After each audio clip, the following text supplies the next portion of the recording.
जय श्री राधे। पूज्य श्री सद्गुरुदेव भगवान के चरणों में प्रणाम। पूज्य श्री उड़िया बाबा महाराज के अनमोल वचन। पूज्य बाबा कहते हैं, संत और भगवान में अनुराग हो तो तीनों ताप मिट जाते हैं।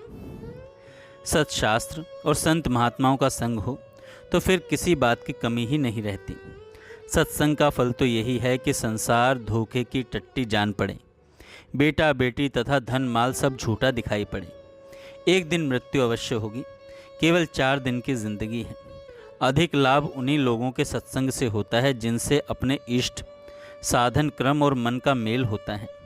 दूसरी, निष्ठा के साधकों का संग करने से कई बार अपने साधनों में संदेह उत्पन्न हो जाता है। अतः उन्हीं सत्पुरुषों का संग करना चाहिए जिनसे अपना इष्ट मिले, क्रिया मिले और मन मिले। जिस मनुष्य को कुत्ते में अधिक प्रेम हो और वह अपना सारा समय और ध्यान उसी में लगाए रहे तो उसे कुत्ते की योनि में ही जाना पड़ता है, अर्थात अगले जन्म में वह कुत्ता बनता है। इसी प्रकार जो पहरेदार और सुअरों का पहरा देते हैं और जिनका ध्यान हर समय उन्हीं में लगा रहता है, वे फिर सुअर की योनि में ही जन्मते हैं। इसी प्रकार जिन मनुष्यों का साधुओं से अधिक प्रेम होता है और जो अधिक साधु सेवी होते हैं, वे अगले जन्म में अवश्य साधु बनते हैं। जिस प्रकार के पुरुषों का संग होता है उनमें वैसी ही बातें हुआ करती हैं।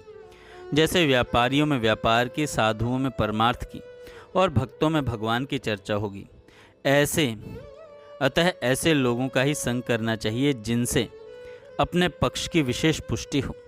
सत्संग में धर्म से प्रेम और अधर्म से घृणा करने की तथा भगवान से अनुराग और संसार से वैराग्य करने की बातें कही जाती हैं।